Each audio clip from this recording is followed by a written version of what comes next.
Hello friend, मैं राम किशोर आप सबका एकेडमी ऑनलाइन क्लासेस में स्वागत करता हूं। दोस्तों, आप सबका हमारे चैनल में बहुत बहुत स्वागत है। तो देखिए दोस्त, हम लोग पढ़ रहे थे, साइंस पढ़ रहे थे और साइंस में फिजिक्स पढ़ रहे थे और फिजिक्स में हम आपको चैप्टर नंबर 1 पढ़ा रहे हैं, प्रकाश का प्रवर्तन और अपवर्तन। प्रकाश के प्रवर्तन और अपवर्तन में हम लोग पूरा कॉन्सेप्ट आपको पूरा कंप्लीट करा दिए हैं। और इसके पिछले वाला वीडियो में हम लोग आपको बताए थे F बराबर R/2 को सिद्ध करने के लिए। आज हम आपको बताएंगे दर्पण सूत्र, कि दर्पण सूत्र जो होता है से 1/F बराबर 1/U प्लस 1/V होता है। इसको सिद्ध करने के लिए बताएंगे। तो देखिए, सिद्ध हम आपको करेंगे अवतल दर्पण में। अवतल दर्पण सिद्ध करेंगे कि 1/F बराबर 1/U प्लस 1/V होता है, ठीक ना। तो देखिए, और सिद्ध करने के लिए सबसे पहले हमको चाहिए एक अवतल दर्पण। तो माना कि M क्या है, M डैश एक अवतल दर्पण है। माना कि M डैश एक अवतल दर्पण है जिसका ध्रुव P है और वक्रता केंद्र C है, फोकस दूरी तो F है। अब इसके प्रधान अक्ष पर हम अगर कोई वस्तु को रखते हैं तो वस्तु क्या है, AB एक वस्तु है जिसका प्रतिबिंब जो है से A डैश B डैश बनता है, जिसका प्रतिबिंब नीचे की ओर A डैश B डैश बनता है। और इसी के सहायता से हम आपको क्या करेंगे, सिद्ध करने के लिए बताएंगे दर्पण सूत्र को। तो आइए सबसे पहले हम इसको लिखते हैं कि माना कि, इसमें लिखना पड़ेगा माना कि M डैश एक अवतल दर्पण है। माना कि M डैश एक अवतल दर्पण है। माना कि M डैश एक अवतल दर्पण है। देखिए, माना कि M डैश से क्या है, एक अवतल दर्पण है जिसके प्रधान अक्ष पर AB एक वस्तु रखा गया है, जिसके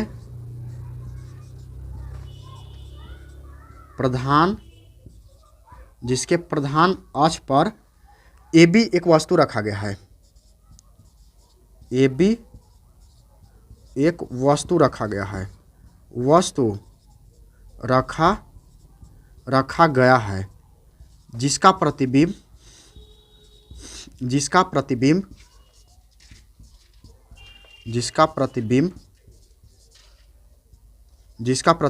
A डैश B डैश बनता है। A डैश B डैश बनता है, जिसका प्रतिबिंब, देखिए ये क्या है कि माना कि M डैश एक अवतल दर्पण है जिसका प्रधान अक्ष पर AB एक वस्तु रखा गया जिसका प्रतिबिंब A डैश B डैश बनता है, ठीक है। अब देखिए, अब क्या करना, इतना तो हम जो इसमें किए ना वही चीज़ इसमें लिख दिए और बस इतना ही लिखना, ज़्यादा कुछ नहीं लिखना है। अब क्या करना, अब लिखेंगे सिद्ध करना है। सिद्ध करना है। तो सिद्ध क्या करना है, तो देखिए सिद्ध करना है क्या, तो सिद्ध करना है 1/F बराबर 1/U प्लस 1/V, इतना सिद्ध करना है।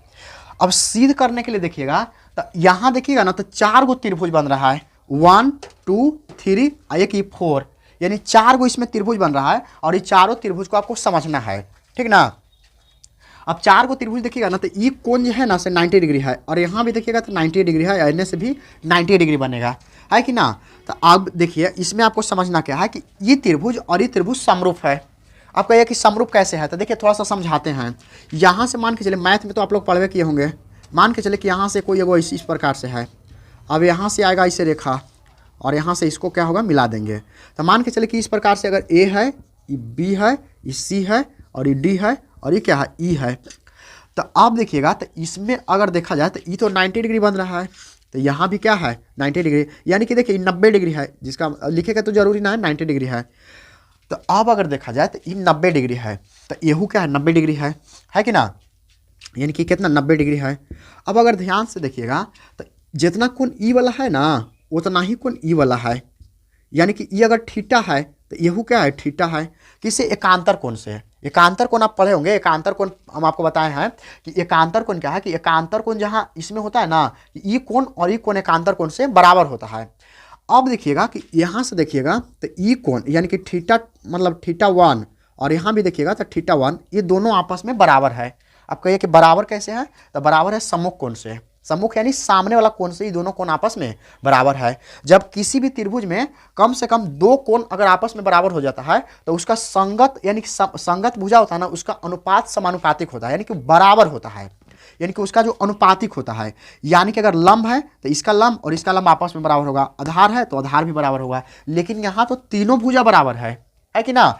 जितना ई है उतना ही यहू है, जितना ई है उतना ही यहू है, जितना ई है उतना ही यहू है। इसका मतलब हम बोल सकते हैं कि ये दोनों त्रिभुज क्या है, समरूप है। और समरूप है तो इसका अनुपातिक भुजा क्या होगा, यानी जो संगत भुजा क्या होगा, अनुपातिक होगा। तो हम इसमें लिख सकते हैं ना, इसमें हम आपको बता सकते हैं कि त्रिभुज ए बी सी तथा त्रिभुज ए बी सी तथा त्रिभुज ए डैश बी डैश या तो सी ए डैश बी डैश समरूप है। हम बोल सकते हैं, देखिए इसमें लिख सकते हैं त्रिभुज ए बी सी तथा सी ए डैश बी डैश समरूप है। अच्छा, समरूप का है क्योंकि संगत भुजा के जो अनुपात है ना, वो संगत भुजा के अनुपात आपस में बराबर है, इसलिए समरूप है। अब समरूप त्रिभुज है तो लंब बराबर होगा। तो लंब यहाँ क्या ए बी है, तो लंब यानी ए बी है। तो यहाँ देखिए अब लंब ई त्रिभुज में, ई त्रिभुज क्या है, दोनों अनुपातिक हो गया। अब इसको नहीं देखना, अब इसको मिटा देते हैं, ठीक ना। इसको अब क्या करते हैं, मिटा देते हैं। अब आपको ये बस समझने के लिए था, अब यहाँ देखना है। तो अगर ये त्रिभुज समरूप है तो हम लोग बोल सकते हैं लंब और लंब क्या होगा, बराबर होगा। इसका मतलब है कि ए बी यानी ए बी बटा क्या होगा, ए डैश बी डैश होगा, ए डैश बी डैश हो गया बराबर। अब यहाँ लंब अगर देखा जाए तो अब लंब बटा लंब हो जाएगा। आधार के अगर देखते हैं तो आधार क्या है, बी सी। अब बी सी के क्या होगा, तो बी सी जितना है वही ए डैश एफ है कि ना। यानी कि जितना बी सी है, क्या है, जितना बी सी है। यानी कि देखिए एक बार लंब, तो लंब को हम लंब से बराबर कर दिए, तो लंब ई वाला ए बी है तो यहाँ लंब ए डैश बी डैश है, तो इसीलिए ए बी बटा ए डैश बी डैश लिख दिए। अब आधार देखते हैं तो आधार क्या है, बी सी। तो यहाँ आधार ई त्रिभुज में क्या है, तो ई त्रिभुज में है। तो ई त्रिभुज देखिए ये तो बी सी हो गया ना, तो बी सी क्या है ना, तो पहले लंब लेते हैं ना। हाँ, तो लंब बी हो गया, आधार बी सी है। तो यहाँ क्या ए डैश सी डैश, ए डैश यानी कि ए डैश और सी है, यानी आधार इसका क्या है, ये त्रिभुज के सी से लेके ए डैश तक है। तो ए डैश सी डैश लिख सकते हैं कितना, तो इस लिख सकते हैं। इसको क्या मानते हैं, समीकरण 1 मान लेते हैं। अब देखिए अगर आप ध्यान से देखिएगा तो एगो त्रिभुज ई है और एगो त्रिभुज ई है।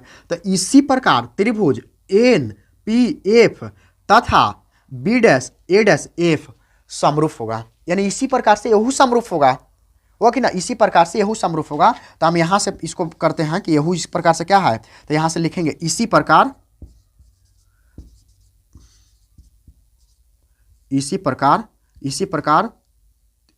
त्रिभुज,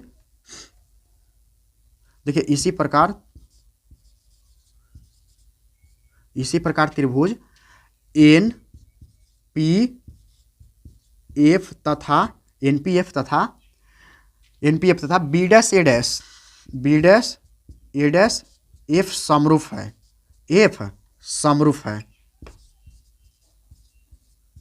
एफ समरूप है। यानी कि इसका मतलब है कि यहू समरूप होगा। तो समरूप होगा तो इसका संगत भुजा की लंबाई क्या होगा, समानुपातिक होगा, यानी कि समान अनुपात में होगा। तो एन पी यानी कि इसमें अगर करते हैं तो इसमें क्या करेंगे, एन पी यानी लंब के लंब से, तो लंब एन पी है तो एक में क्या है, ए डैश बी डैश है, यानी ए डैश बी डैश है बराबर। अब आधार लेते हैं तो आधार क्या लेंगे, पी एफ, क्या लेते हैं, पी एफ। तो इसमें आधार क्या है, तो ए डैश एफ है, ए डैश एफ है, इसको मान लेते। अच्छा, इसको समीकरण अभी ना मानते। देखिए अब ध्यान से देखिएगा कि यहाँ जो है जितना एन पी है ना उतना ही ए बी है। अगर इसको ध्यान से देखिएगा, इस समांतर लाइन अगर होगा तो एन पी बराबर क्या होगा, ए बी होगा। इसका मतलब है कि इसको अगर हम लिखेंगे तो ए बी, अब बाटा क्या लिख सकते हैं, ए डैश बी डैश लिख सकते हैं हम, बराबर हम क्या लिख सकते हैं, पी एफ बराबर ए डैश एफ लिख सकते हैं। काहे, अब यहाँ से थोड़ा सा इसको क्या करते हैं, एन लिखते हैं कि एन पी जो है ना वो ए बी के बराबर है। एन पी क्या है, ए बी के बराबर है, यानी कि जितना एन पी है उतना ही क्या है, ए बी है। तो हम लोग एन पी के जगह ए बी रख दिए हैं, तो जहाँ एन पी था वहाँ क्या रख दिए, ए बी। अब इसको ए बी रख दिए तो इसको हम क्या करते हैं कि समीकरण मान लेते हैं कितना, इसको समीकरण मान लेते हैं 2 मान लेते हैं। कितना मान लेते हैं, समीकरण 2 मान लेते हैं। समीकरण 2 मान लेते हैं, क्योंकि देखिए समीकरण 2 1 मान लेते हैं तो 2 मान लेंगे। अब देखिए इसको देखिएगा समीकरण 1 और 2 में तो लेफ्ट साइड दोनों बराबर है, यानी ए बी बटा ए डैश बी डैश है, ए बी बटा ए डैश बी डैश है। तो अगर लेफ्ट साइड में बराबर है तो राइट साइड भी क्या होगा, बराबर होना चाहिए। तो हम लिखेंगे कि समीकरण 1 और 2 से, समीकरण 1 और 2 से लिखेंगे ना। तो इसको थोड़ा सा इधर लिखते हैं ताकि देखिए इसको हम क्या मान लेते हैं, समीकरण नंबर 2 मान लेते हैं। और देखिए जो ए बी है ना, ए बी कहाँ से आया है, तो एन पी की जगह आया है, यानी कि ए बी एन पी की जगह आया है। तो यहाँ से हम आपको नीचे लिख दिए कि ए बी जो है ए बी लिखे हैं वो एन पी की जगह लिखे हैं, है कि ना। चाहे तो एन पी की जगह ये भी बात से में है। अब इसमें हम आपको बताते हैं यहाँ से, तो समीकरण 1 बराबर समीकरण 1 और 2 से कर देते हैं, यानी समीकरण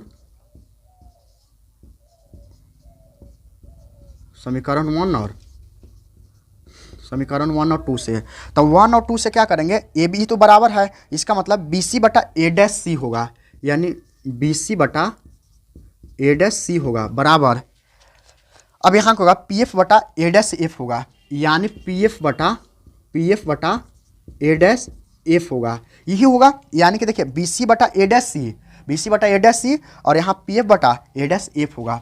अब देखिए, अब अगर यहाँ से देखते हैं तो हम लोग बी सी को कैसे लिख सकते हैं, जैसे बी सी है, अगर बी सी है तो हम इसको अगर लिखना चाहें तब बी यानी पी यानी बी पी, बी पी में से अगर पी सी को हम हटा देंगे तो हमारा बी सी निकल जाएगा कि ना, निकल जाएगा।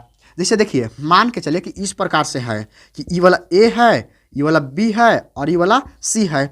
अगर हमको ए सी निकालना है तो ए सी यानी कि यहाँ से यहाँ तक को लंबाई निकालना, तो कैसे निकालेंगे, तो सबसे पहले ए बी में से अगर बी सी को हम घटा देंगे तो हमारा ए सी निकल जाएगा। यानी कि देखिए अगर ये पूरा लंबाई है, पूरा लंबाई मान के चले 40 है और ई वाला लंबाई है 10 है, यानी बी सी, तो हमको ए सी लंबाई पता होना चाहिए। तो देखिए अगर पूरा लंबाई 40 है, यानी ए बी कितना है 40 और 10 बी सी है, तो इसका मतलब है कि 30 आ गया कि ना, 30 से ना आएगा, यानी कि ए सी बराबर कितना आ गया, 30 आ गया। तो इस प्रकार से हम निकाल सकते हैं कि ना। तो देखिए ये तो हम आपको समझा दिए, अब मेन इसको में अब इसमें रखते हैं मान। तो देखिए हम बी सी को क्या लिख सकते हैं, तो बी सी को हम लिख सकते हैं बी पी, यानी कि बी पी यानी पूरा लिख सकते हैं b p minus p c. इसका मतलब है b p minus p c लिख सकते हैं बटा ए डैश सी को कैसे लिख सकते हैं, ए डैश सी को तो हम पी सी माइनस ए डैश पी लिख सकते हैं, यानी पी सी माइनस ए डैश पी लिख सकते हैं। पी सी माइनस ए डैश क्या लिख सकते हैं, ए डैश पी लिख सकते हैं। हाँ, क्योंकि ई अगर निकालना है तो ये पूरा में से हम इसको वाला यानी कि हटा देते हैं, निकल जाएगा। अब पी एफ है तो पी एफ के जगह कुछ ना रखेंगे, क्योंकि पी एफ ऑलरेडी क्या है, आर होता है, अथवा आर ने एफ होता है, क्योंकि दर्पण के ध्रुव तथा फोकस के बीच की दूरी को क्या बोलते हैं, फोकस दूरी बोलते हैं। तो इसको क्या है, पी एफ है, छोड़ देंगे।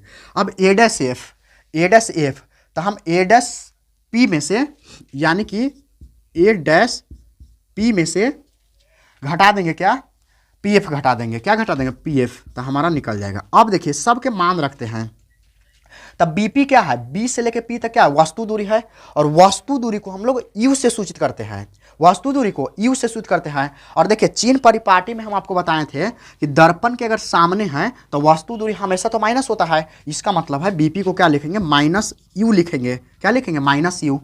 अब देखिए पीसी, तब पीसी क्या है, तब पीसी हम जानते हैं कि दर्पण के ध्रुव और वक्ता केंद्र के बीच की दूरी को क्या बोलते हैं, वक्ता त्रिज्या, और वक्ता त्रिज्या को किससे सूचित करते हैं, आर से। तो ये तो माइनस है, तो अब माइनस आर ले लेंगे, तो माइनस आर हो गया। अब बटा पी सी, तब पी सी फिर आ गया, इसका मतलब है कि माइनस आर, यहाँ माइनस है, और ए डैश पी क्या है, तो ए डैश पी क्या है, प्रतिबिंब दूरी है, और प्रतिबिंब दूरी को किससे सूचित किया जाता है, तब भी से, तब भी है। अच्छा दर्पण के सामने बन रहा है तो माइनस लेना है, इसका मतलब है कि माइनस भी ले लिए बराबर। अब पी एफ को हम क्या लेंगे, तब पी एफ के जगह हम एफ लेंगे, यानी स्मॉल एफ ले लेंगे। अब माइनस में लेंगे, काहे माइनस, क्योंकि दर्पण के सामने है फोकस, दर्पण के सामने है फोकस, इसीलिए। तो ये हो गया। अब बटा फिर ए डैश पी क्या है, तो ए डैश पी को हम लोग आर बोलेंगे, और आर क्या है, माइनस आर ले लेंगे क्योंकि दर्पण के सामने है, माइनस पी एफ फिर से क्या है, तब पी एफ फिर से क्या आ गया, माइनस एफ आ गया। देखिए यही समझना है, बस मान रख दिए हैं कि कौन क्या है। तो यहाँ पी और सी जो है ना, पी सी उसको आर बोलते हैं, और पी एफ को हम लोग स्मॉल एफ बोलते हैं। और जो जो ना दिया उसको जगह हम पूरा आपको, अगर यहाँ से यहाँ जो भी चीज़ है, और अगर दर्पण के यहाँ यानी दर्पण से जो दूरी है वस्तु के, उसको वस्तु दूरी को यू से, और जहाँ प्रतिबिंब बन रहा है उसको भी से सूचित करते हैं। अब आ जाइए, अब यहाँ से हम इसको हल करते हैं तो थोड़ा सा, तो देखिए ये तो माइनस क्या हो जाएगा, माइनस यू हो जाएगा। अच्छा, ये माइनस माइनस प्लस बना देगा, और आर के जगह हम लिख सकते हैं 2f लिख सकते हैं। क्या लिख सकते हैं, क्योंकि आर बराबर एफ, आर बराबर क्या होता है, यानी एफ बराबर r/2, तो एफ बराबर आर बराबर क्या होगा 2f हो जाएगा, बटा बटा क्या होगा माइनस आर हो जाएगा, और ये माइनस माइनस प्लस होके प्लस भी बन जाएगा, प्लस क्या बन जाएगा, प्लस भी बन जाएगा, यानी कि ये आर प्लस भी बराबर, ये तो माइनस क्या रहेगा एफ रहेगा, बटा ये माइनस आर है, और ये माइनस माइनस प्लस एफ बन जाएगा। अब देखिएगा तो इसको तिरछा तिरछी गुना करते हैं, तिरछा तिरछी गुना करते हैं, तो तिरछा तिरछी गुना करेंगे तो ये माइनस के आर है और माइनस के यू, तो प्लस हो जाएगा ना, यानी कि अच्छा अब आर के जगह यहू लिख दीजिए 2f, क्या लिख दीजिए 2f, यहाँ भी क्या होगा 2f हो जाएगा। तो देखिए 2f यहाँ है और u यहाँ है, इसका मतलब है कि माइनस माइनस तो प्लस हो गया, तो 2fu हो जाएगा, यानी 2fu हो जाएगा। अब ई वाला माइनस इसको माइनस बना देगा, क्या हो जाएगा माइनस बना देगा कि ना, तो इसको ये 2f है ना, 2f है, r बराबर 2f, तो 2 दूना 4, लगता है कहूँ मिस्टेक हो गया है थोड़ा सा, क्योंकि यहाँ इतना नहीं आना चाहिए। ए डैश पी क्या है, ए डैश, अच्छा ए डैश जो पी है ना, सॉरी थोड़ा सा मिस्टेक हो गया है, जो ए डैश पी है वो ऑलरेडी लिखना है, भी लिखना है, तो यहाँ तो भी होना चाहिए, सॉरी थोड़ा सा मिस्टेक है, यहाँ भी होना चाहिए ना, तो गलती हो जाएगा। तो यहाँ क्या करेंगे भी करेंगे, क्या करेंगे भी, और माइनस के क्या है भी है, सॉरी थोड़ा सा मिस्टेक हो गया, क्योंकि भी होगा ना। देखिए ये जो ए डैश पी है, तो ए डैश पी को हम लोग प्रतिबिंब दूरी बोलेंगे ना, प्रतिबिंब दूरी भी है और दर्पण के सामने तो माइनस लेंगे। इसका मतलब है देखिए यहाँ थोड़ा सा इसको सुधार की जरूरी है कि यहाँ इसको अब फिर से करते हैं। तो देखिए यहाँ क्या भी है ना, तो ये माइनस माइनस क्या हो जाएगा प्लस हो जाएगा, और यहाँ यू भी आ जाएगा, यू भी प्लस के हो जाएगा। अब यहाँ से ही करेंगे तो प्लस माइनस, माइनस के प्लस के तो माइनस हो जाएगा, 2f भी हो जाएगा, ये हो गया गुना। अब ई वाला एफ को यहाँ से करेंगे तो ये प्लस है माइनस है, तो माइनस क्या होगा एफ यू हो जाएगा, और ये प्लस प्लस तो प्लस से होगा, तो यानी 2f स्क्वायर हो जाएगा, 2f स्क्वायर हो जाएगा, बराबर बराबर करेंगे। अब इसको से इसको गुना करेंगे, तो देखिए ये जो आर लिखे हैं ना, तो ये आर को अब चेंज कर देते हैं, यहू आर के चेंज कर देते हैं, क्यों, क्योंकि आर को हम लोग लिख सकते हैं 2f लिख सकते हैं, 2f लिख सकते हैं, और ये माइनस है, ये माइनस क्या होगा प्लस हो जाएगा, यानी 2f स्क्वायर हो जाएगा। ये माइनस ई वाला प्लस क्या, ये माइनस के क्या हो जाएगा माइनस हो जाएगा, तो माइनस एफ भी हो जाएगा, माइनस एफ भी हो जाएगा। अब देखिए तो बराबर के ई साइड 2f स्क्वायर है और बराबर के ई साइड 2f स्क्वायर है, तो ये कट जाएगा, ये वाला कट जाएगा। अब ये कट जाएगा तब बचा क्या, तब बचा हमारे पास, अब देखिए बचल क्या रह गया, तो बचल रह गया u भी माइनस 2f भी माइनस एफ यू बराबर, अब माइनस के क्या रहा एफ भी रह गया, एफ भी रह गया। तो हम चाहते हैं कि ये 2vf है ना, ये एने चल जाए और एहू वाला इधर चल जाए, तो इधर फिर बचेगा क्या, तो इधर बचेगा u भी बराबर, इतना तक दिखाई पड़ रहा है ना, कोई दिक्कत ना है।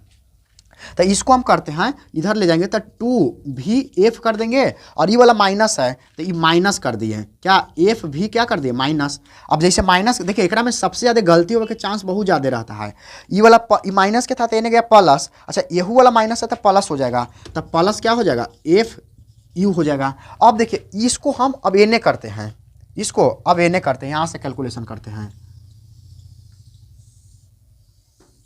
तो देखिए अब इसको हम करते हैं, तो देखिए यू भी है ना, यू भी यानी इसको तो यू भी लिख देंगे बराबर 2f भी में से एगो एफ भी चला जाएगा, तो केवल क्या बचेगा एफ भी बचेगा, क्या बचेगा एफ भी बचेगा, और प्लस के एफ यू बचेगा, क्या बचेगा एफ यू बचेगा। इसका मतलब है कि अब हम क्या करेंगे, दोनों तरफ से यू भी एफ से भाग देने पर, दोनों तरफ लिखेंगे, दोनों तरफ यू भी एफ से